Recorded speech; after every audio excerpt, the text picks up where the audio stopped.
இந்த வீடியோவை பார்க்குற உங்கள் பேரண்ட்ஸோட சுய சம்பாத்திய சொத்துல உங்களுக்கு உரிமை இருக்குன்னு நீங்கள் நினச்சிட்டு இருக்கலாம். பட் இதில் நிறைய சட்ட சிக்கலும் இருக்குது. அது என்னன்னு டீட்டெயில்டாக இந்த வீடியோவில் பார்க்கலாம். ஸோ வீடியோவை ஸ்கிப் பண்ணாமல் கடைசி வரைக்கும் பாருங்கள். அப்போ தான் தெளிவாக புரியும். Very good. எல்லாரும் ஜோரா ஒரு கை தட்டுங்க. முதல்ல உங்கள் பேரண்ட்ஸுக்கு பர்டிகுலர் சொத்து எப்படி வந்துச்சுன்னு தெரிஞ்சுக்கணும். சுய சம்பாத்திய சொத்தா இல்லை குடும்ப சொத்தான்னு. சுய சம்பாத்திய சொத்துனா உங்கள் பேரண்ட்ஸ் பிஸ்னஸ் இல்லைன்னா வேலைக்கு போய் வாங்கின சொத்து தான் சுய சம்பாத்திய சொத்து. இது மட்டும்தான் சுய சம்பாத்திய சொத்தான்னு கேட்டால் கண்டிப்பாக இல்லை. ஓ, நீ அப்படி வரியா?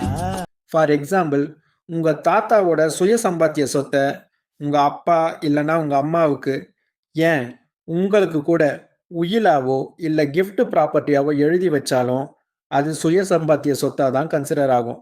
உங்கள் அப்பாவோட சுய சம்பாத்திய சொத்தில் உங்களுக்கு உரிமை இருக்கான்னு நீங்கள் கேட்டால் இருக்கு, ஆனால் இல்லை. என்னங்க எனக்கு ஒண்ணுமே புரியல. அதுதானப்பா எனக்கும் புரியல. சுய சம்பாத்திய சொத்துல உங்கள் அப்பாவுக்கு தான் முழு உரிமையும் இருக்குது, முழு கட்டுப்பாடும் இருக்குது. அவருக்கு விருப்பம் இருந்துச்சுன்னா பிள்ளைகளுக்கு, அதாவது உங்களுக்கு எழுதி கொடுக்கலாம். இல்லைன்னா யாருக்கும் கொடுக்காம அவங்களே கூட வச்சுக்கலாம்.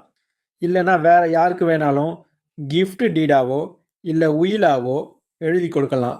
அப்போ சட்டப்படி எங்களுக்கு உரிமை இல்லையான்னு நீங்கள் கேட்டிங்கன்னா கண்டிப்பாக இருக்குது.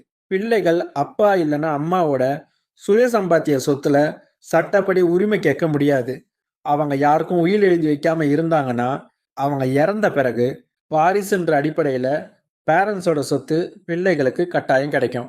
இன்னைக்கு தேதியில் நம்ம ஊரில் உயிலோ செட்டில்மெண்ட் பத்திரமோ அதிகமாக எழுதி வைக்காததுக்கு காரணம், வயசான பேரண்ட்ஸுக்கு என்ன பயம்னா சொத்தை பிள்ளைங்களுக்கு எழுதி வச்சுட்டா பிள்ளைங்க சரியாக கவனிக்காமல் போயிடுவாங்களோன்னு தான். அதுக்கு ஒரு ஐடியா சொல்லவா? செட்டில்மெண்ட் பத்திரமா எழுதிட்டு நாங்கள் உயிரோடு இருக்கிற காலம் வரைக்கும் இது எங்களுக்கு முழு உரிமை உண்டு, எங்களோட காலத்துக்கு பிறகு எங்கள் பசங்களுக்கு முழு உரிமை போயிடும் அப்படின்னு அதில் மென்ஷன் பண்ணாலே போதும். இதனால் பசங்களும் வயசான பெற்றோர்களை ஒழுங்காக பார்த்துப்பாங்க. இந்த வீடியோ உங்களுக்கு யூஸ்ஃபுல்லாக இருந்திருக்கும்னு நம்புகிறேன். இது சம்மந்தமாக வேறு ஏதாச்சும் சந்தேகம் இருந்தால் கமெண்ட்டில் சொல்லுங்கள். நான் பதில் சொல்ல தயாராக இருக்கேன்.